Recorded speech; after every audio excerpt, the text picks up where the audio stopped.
अगर आप भी अपने बच्चों को किसी डॉक्टर के पास ये सोच करके भेज देते हैं कि वो वहाँ सुरक्षित होगा और उसका इलाज ठीक से होगा, तो आप गलत हैं। भिलाई के एक डॉक्टर ने एक नाबालिग लड़के के साथ जो हरकत की, वो न केवल शर्मिंदगी पैदा करने वाली है, बल्कि माता पिता को चिंता में डालने वाली भी है। इस डॉक्टर ने जो हरकत की, उसके बाद मामला पुलिस तक पहुंच गया और पुलिस ने पॉक्सो एक्ट के तहत मामला दर्ज करके डॉक्टर साहब को धर लिया। पूरा मामला क्या है, डॉक्टर ने बालक के साथ क्या हरकत की और ये डॉक्टर शहर का कितना प्रतिष्ठित डॉक्टर है, वो सारी कुछ जानकारी हम आपको इस खबर में देंगे। हालांकि पॉक्सो एक्ट का मामला है, इसलिए सावधानी बेहद ज़रूरी है। हम इसमें आपको पीड़ित परिवार के बारे में कोई भी जानकारी नहीं देंगे और आप भी इसमें ज़्यादा पड़ताल करने की कोशिश ना करें।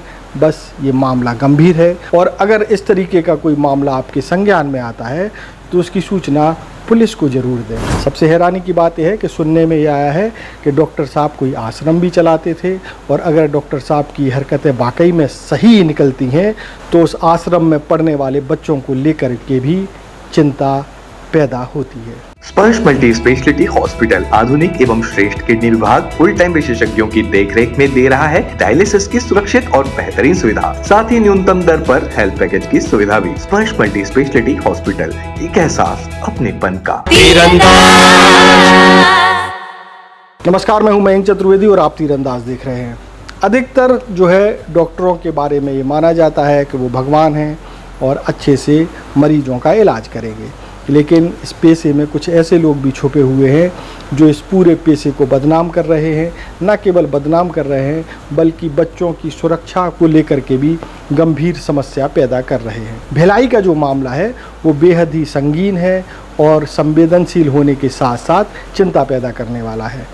मसला ये है कि चूँकि बच्चों की सुरक्षा का मामला है, ऐसे में बेहद एहतियात की ज़रूरत है और बच्चों को किसी भी सूरत में, अब इस घटनाक्रम के बाद ऐसा लगता है कि बच्चों को किसी भी सूरत में अकेला कहीं भी भेजना थोड़ा सा आपके लिए परेशानी पैदा करने वाला हो सकता है, क्योंकि डॉक्टर ने जो किया है अगर ये सही है तो बेहद ही गंभीर मामला है। मामला कुछ इस तरीके से, हम सबसे पहले पीड़ित बच्चे के पिता ने क्या कुछ बताया वो हम आपको सुनवा देते हैं। क्या बताया है, कौन है डॉक्टर, वो सब पीड़ित के पिता बता रहे हैं। लेकिन जो है इस पूरी खबर में सबसे हैरान करने वाला मामला ये है कि ये जो डॉक्टर है वो सुनने में आया है कि एक बाल आश्रम भी चलाते हैं और अगर डॉक्टर की ये हरकतें वास्तव में सही हैं तो उस बाल आश्रम में पढ़ने वाले बच्चों को लेकर के भी अब जो है तमाम चिंताएं पैदा हो रही हैं कि कहीं उस बाल आश्रम में पढ़ने वाले बच्चों के साथ भी इसी तरह की कोई बदसलूकी तो नहीं हुई है। हालांकि पुलिस इसमें जांच करेगी, जो भी मामला होगा वो देर सबेर न्यायालय के कटघरे में रखा जाएगा, लेकिन बच्चों के मामले में बेहद सावधानी बरतने की ज़रूरत है। और ऐसे मामलों में अगर कोई भी मामला जनता के सामने ऐसा कोई मामला आता है तो इसे पुलिस तक ज़रूर पहुंचाएं, क्योंकि बच्चों की से बड़ी सुरक्षा और किसी की सुरक्षा का मामला नहीं हो सकता है। अब सुनवाते हैं कि इस डॉक्टर ने क्या कुछ किया है और पीड़ित के पिता ने क्या कुछ बताया, वो सब कुछ हम आपको सुनवाते हैं। मेरा बेटा कल मेडिकल बनाने के लिए डॉक्टर हिसीकर के पास गया। पहले भी जाता था स्कूल में, जैसे लीव का है तो। कल जब ये शाम को गया तो उनका कहना था गले नहीं मिलोगे यार करके, तो बोले मिल लीजिए अंकल करके, तो बोले यहाँ नहीं मिलेंगे। ऐसा करके अंदर ले गए और अंदर लिफ्ट टू लिफ्ट किस किए हैं, होठों से होठों का, और प्राइवेट पार्ट को इसको छूना शुरू किए। और उनका कहना है कि तेरे पास जो सामान है वही सामान मेरे पास भी है और 1 से 4 के बीच में खाली रहता हूँ, मेरा नंबर ले ले आना। बच्चा सहम गया है और बड़ी मुश्किल से हम लोग उसको अपने घर ला के फिर संभाल के FIR करा दिए हैं यहाँ पर पद्मनाभपुर थाने में। मैं कानून के सहारा लिया हूँ और कानून के माध्यम से अपने बेटे के लिए न्याय चाहता हूँ।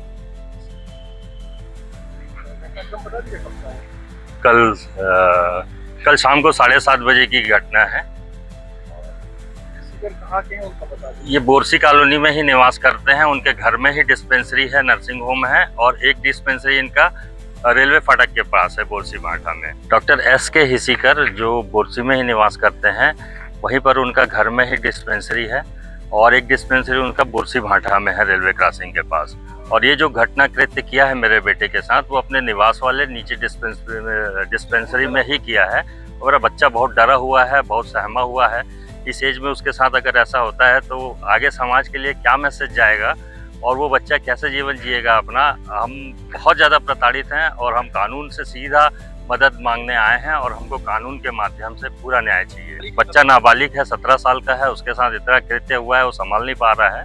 हमने जैसे तैसे उसको संभाला है और अब हमको उसके लिए न्याय चाहिए, बस मैं इतना ही चाहता हूँ। जब इनके ऊपर FIR हो गई और मोहल्ले में जब ये चर्चा हुई है सुबह, तो बहुत सारी माताएं बहनें ये बता रही कि हमारे बेटों के साथ भी ये ऐसी कृत्य किया है, हमारे बच्चों ने आके ऐसा बताया है। और कुछ बेटे जो ख़त्म भी हो गए हैं आज की डेट में, उनकी माँ भी आके बताने को तैयार है कि हमारा बेटा भी ऐसा बताता था। और कुछ माएँ ऐसे हैं जिनके बेटों के साथ अभी हुआ है, वो भी आने के लिए तैयार हैं। तो अगर देखा जाए तो इस व्यक्ति का चरित्र ही ऐसी है, कोई सामने आता नहीं है, बोलता नहीं है और ये अपनी मनमर्जी करता है। आज हमारे बेटे के साथ आया है, हम सभी को न्याय मिले करके चाह रहे हैं और इसलिए हम इसकी शिकायत कर रहे हैं और हमसे कानून से पर्याप्त मदद की उम्मीद है। खुश है तो फिर खुशी मना ले, छोटा बड़ा केक मंगा ले, संगम में मिलता है बढ़िया केक, संगम में मिलता है बढ़िया केक। तीरंदाज